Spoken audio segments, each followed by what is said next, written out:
এক কদরুদ্দিন শিশির বাংলাদেশের মিডিয়া জগতে এক মারাত্মক ঢেউ তুলেছেন। এটা বিস্ময়কর, আশ্চর্য। প্রথম আলোর ভিতরে এক ধরনের ঝাঁকুনি কাঁপুনি তৈরি হয়েছে। ডিসেন্ট, পোস্ট, সমকাল সব কিছুই কেঁপে উঠেছে। ডিসেন্টের ল্যাম্পপোস্ট যে আলো তৈরি করেছে, সেই আলোর তীব্রতায়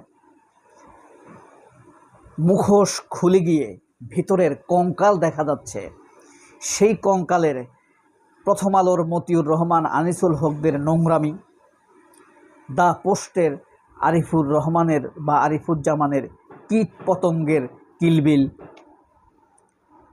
বা এই যে আগামীর সময় বলেন, জনকণ্ঠ বলেন, প্রথম আলোর বডির যেই অসুস্থতা, সব কিছু ফুটে উঠেছে দ্য ডিসেন্ট বা কদরুদ্দিন শিশিরের ল্যাম্প পোস্টের জ্বালানো আলোর সবার কদর্য চেহারা ভেসে উঠেছে।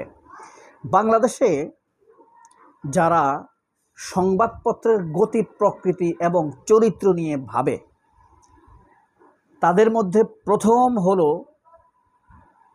আমাদের সম্পাদক মাহমুদুর রহমান, পিনাকি ভট্টাচার্য, ইলিয়াস হোসাইন। তাদের এই ভাবনাগুলোকে মারাত্মক একটি অর্গানাইজড বডি দান করেছে কদরুদ্দিন শিশির। এটা আমার প্রেডিকশান। কদরুদ্দিন শিশিরকে আমি মারাত্মকভাবে সমালোচনা করি এবং আশ্চর্যজনকভাবে তার ফেসবুক ওয়ালে গিয়ে গালিও দেই। কিন্তু শেষ পর্যন্ত যখন কোনো একটি ঘটনা, সংবাদ নিয়ে সিদ্ধান্তহীনতায় ভুগি কয়েক ঘন্টা যাবৎ, শেষ পর্যন্ত দ্য ডিসেন্ট বা কদরুদ্দিন শিশিরের ফেসবুক ওয়ালে আমি কিন্তু হানা দেই। ব্যাপারটা পরিষ্কার করেই বললাম, আমি অনেক সমালোচনা করি কদরুদ্দিন শিশিরের বা দ্য ডিসেন্টের, কিন্তু দ্য ডিসেন্টের তথ্য প্রকৃতি, উপস্থাপনা, অভিযোগ অনুযোগ আজ পর্যন্ত, এখন পর্যন্ত কেউ তথ্যভিত্তিক চ্যালেঞ্জ করতে পারে নাই। বাস্তবতা, এই কদরুদ্দিন শিশির আসলেই বাম, প্রথম আলো অথবা কথিত সুশীল ভারতের দালালদের মুখোশ দুর্দান্তভাবে খুলে দিয়েছে। আপনারা হয়তো আপনাদের এলিটিজমের এরিয়াতে কদরুদ্দিন শিশিরকে জায়গা দিতে চাইবেন না। প্রথম আলো দ্য ডিসেন্টের অ্যাকসেপ্টেন্স গ্রহণ করতে চাইবে না। এ কারণেই তারা পোস্টের মাধ্যমে আঘাত করে দিয়েছে কদরুদ্দিন শিশিরের দ্য ডিসেন্টকে। এবং প্রথম আলোতে কলাম লিখিয়েও তারা কদরুদ্দিনের শিশিরের বিরোধিতা করেছে, দ্য ডিসেন্টের বিরোধিতা করেছে। প্রথম আলো নিজেদের ঘরে আগুন দিয়েও যেইটুকু উপকার নিজেদের করতে পারে নাই বা করেছে, যতটুকু উপকার করেছে তার চাইতে কয়েক গুণ পিছিয়ে গিয়েছে এই ডিসেন্টের অ্যাক্টিভিটিসে। এই কারণে কেউ যদি সত্যিকার অর্থে প্রথম আলোতে আগুন দিয়ে ক্ষতি করতে চায়,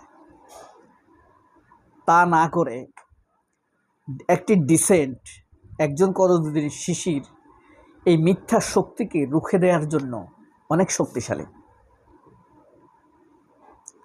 ওই যে পিনাকি ভট্টাচার্য একটা কথা বলছে না, যে প্রথম আলোর দুয়ারে যারা যায় নিজেদেরকে এলিট সাজাবার জন্য, তাদের ভিতরে কোনো না কোনো সমস্যা আছে। সে যদি জামাতও হয় এবং সে যদি এনসিপিও হয়, সে যদি বিএনপিও হয়, নিশ্চিতভাবে তার ভিতরে ঝামেলা আছে। খেয়াল করলে দেখবেন, কিছুদিন আগে জামায়াতের এক এমপি বলছে না, মুক্তিযুদ্ধ নিয়ে গৌরব করতে গিয়ে সে বলেছে তার দাদা এবং বাবা মুক্তিযুদ্ধে শহীদ হয়েছে। মুক্তিযুদ্ধ, অথচ দেখা গেল তার জন্ম 81 সালে। তার বাপ যদি মুক্তিযুদ্ধে শহীদ হইতো, তাহলে তার জন্ম কি 81 সালে হয়? যদিও সে এটা ব্যাখ্যা দিয়েছে, সে মুখ পিছলে নাকি এটা বলে ফেলছে। বাপের জন্ম মৃত্যু নিয়ে তার বাপ বলতেছে আমি তো বেঁচে আছি। বাপের জন্ম মৃত্যু নিয়ে তথ্য দিয়ে যে গৌরব তৈরি করতে চায়, নিজেকে জাতে উঠাতে চায়, এই কথা বলে ফেলতে পারে, এটা খুব একটা গ্রহণযোগ্য কথা না। সে জামায়াত হোক, সেই এমপিটা কিন্তু জামায়াতের, বয়স তার 46 বছর।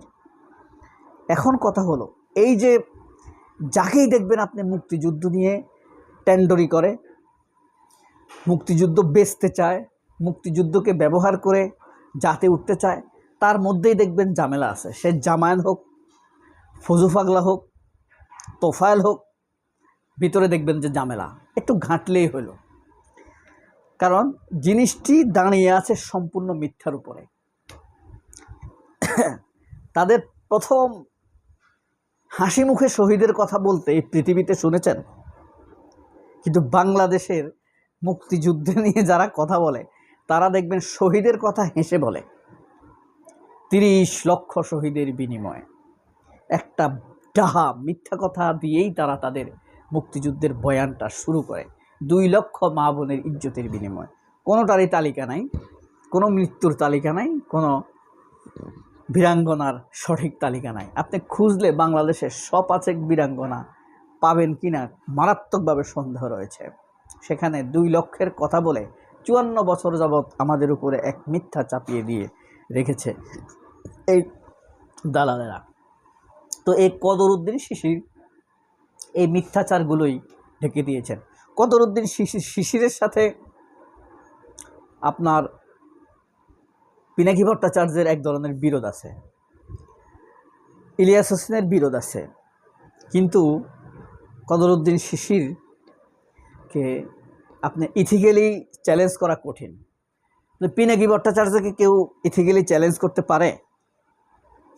পারে নাই। আপনি অনেকেই বলছে পিনাকি অ্যানার্কিস্ট, উস্কানিদাতা, জামায়াতের আমির, এই সেই নানান রকম কথা বলে, কিন্তু পিনাকি ওই কথাটা মিথ্যা বলছে, ওই পয়েন্ট মিথ্যা তথ্য দিছে, এই কথা কেউ চ্যালেঞ্জ করতে পারে নাই,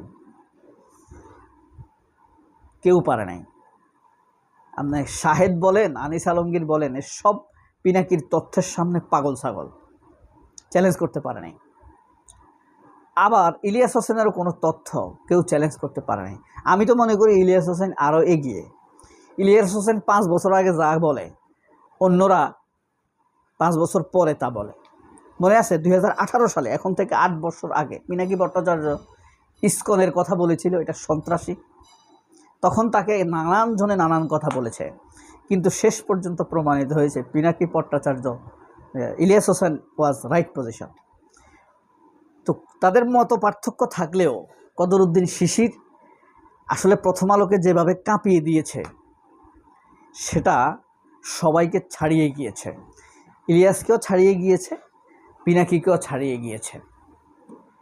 এই কারণে কদরউদ্দিন শিশির আপনার অপছন্দের লোক হলেও আপনি যদি সামান্যতম ইন্টেলেকচুয়াল চিন্তা করে থাকেন, কদরউদ্দিন শিশিরকে একবার ভাবতেই হবে। কারণ যে নাকি প্রথম আলোকে চ্যালেঞ্জ করতে পারে, যার ফ্যাক্ট চেকিংয়ে প্রথম আলো কেঁপে উঠে, কুঁকড়ে যায়, পোস্ট উৎপাত করে উঠে, জুতার বাড়ি খেতে চায়। সবাই অনেক ভালো থাকবেন। আল্লাহ হাফেজ। জুলাইয়ের শক্তি এটাই। আসসালামু আলাইকুম।